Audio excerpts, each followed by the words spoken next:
All right, let's talk for a minute about dependents. So in the chapter, you read all about dependents and that we list out our dependents on our tax return. Dependents can be children, they can be relatives, they can be parents even.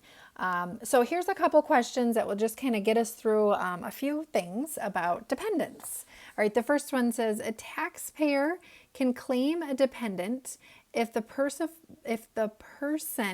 is a qualifying child or a relative and the person meets all of the following tests. So which of these is the correct answer? The first one says citizen or resident, dependent taxpayer, and age test. The second one says dependent taxpayer, joint return and support test. The third one says joint return, citizen or resident and support tests. And the last one says dependent taxpayer, joint return, and citizenship or resident test. So the correct answer is that last one. So remember, for either child or relative, there are 3 tests that you have to meet.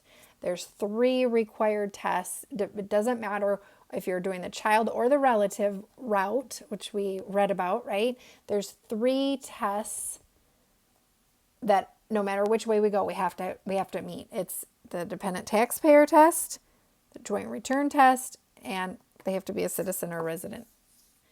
All right, next one. Now this one's for child. So to be a qualifying child, we have those 3 general tests that we just talked about up here. And then there's also, for a child, there's also 5 very specific tests. Which of the following is not part of the 5? Okay, so for qualifying child, let's remember the tests. There's relationship. There's age. They have to be younger than the taxpayer. There's residency. They have to have lived with us for more than half the year. Support. They have to have not provided more than half of their support. And then we do have these special tests for more than one. So for greater than one support. So that like divorced parents or unmarried parents or something like that. Mom and dad separate.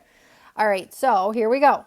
Which of these is not part of the 5? All right, so relationship is gross income. It is not. So it's got to be this one.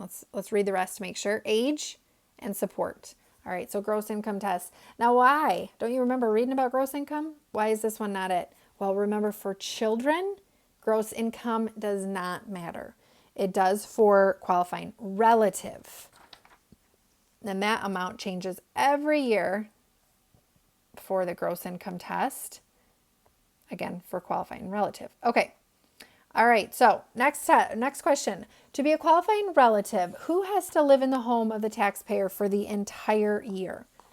Is it a stepchild, a cousin, a father, or a child? And the answer to that one would be cousin. So a cousin has to live there the entire year. The other ones can be just for more than half the year. And actually, there's a special test for parents. So this father one actually has got an even different rule, and that is that they can live out in their own home or a facility, sometimes a care facility, as long as we're paying for it, and then we can still have them qualify as a dependent for us. So that's kind of an interesting, unique situation. But the answer to this one is definitely cousin. Cousin has to be an entire year. They're really hard on cousins. Cousins have a little bit harder, more hoops to jump, right, to be able to qualify for dependent.